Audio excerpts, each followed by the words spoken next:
सीता जी चकित होकर चारों ओर देख रही हैं।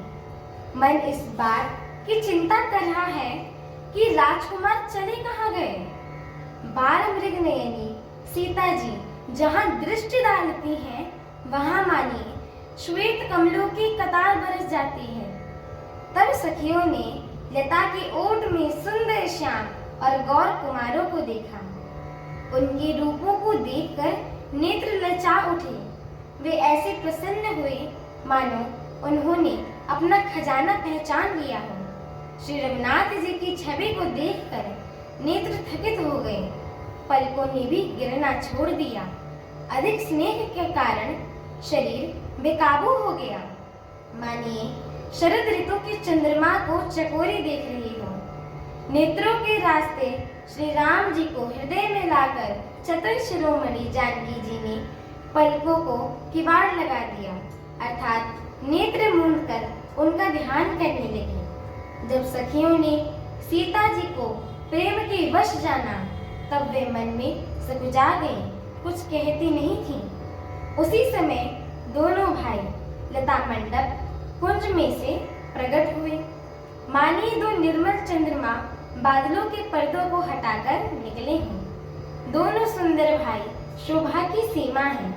उनके शरीर की आभा नीले और पीले कमल सी है। सिर पर सुंदर मोर पंख सुशोभित हैं।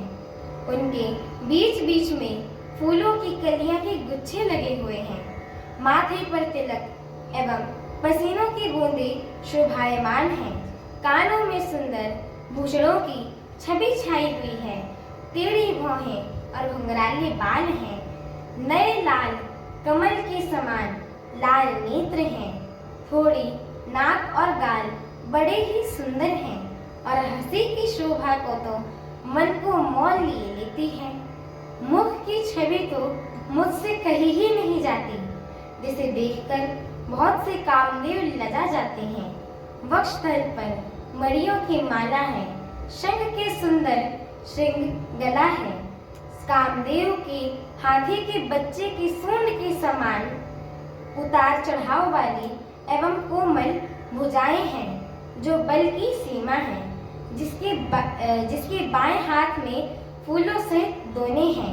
हे सखी, वह सांवला कुंवर तो बहुत ही सलोना है।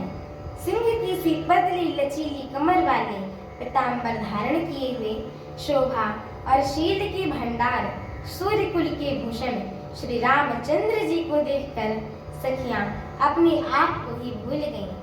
अगर आप सभी को हमारी श्री राम कथा अच्छी लगे तो कृपया हमारे चैनल को लाइक, शेयर, सब्सक्राइब एवं कमेंट अवश्य करें। एवं आप सभी भक्तगणों से हम दोनों बहनों की एक छोटी सी विनती है कि कृपया आप सभी भक्तगण हमारे श्री रामचरितमानस जी का यह पाठ को पूरा सुना करें, क्योंकि ये जो श्री रामचरितमानस जी है ना, इनकी एक एक चौपाइयाँ, एक एक शब्द एवं एक एक अक्षर महामंत्र के समान होता है। एवं जो भी मनुष्य इन्हें सुनता है, गाता है, कहता है, उनके जन्म जन्मांतर के सारे पाप नष्ट हो जाते हैं। इसीलिए एक बार जोर से बोलिए, श्यावर रामचंद्र की जय हो, माता जानकी की जय हो, पवन सुत हनुमान की जय हो। जय श्री राम। जय श्री राम।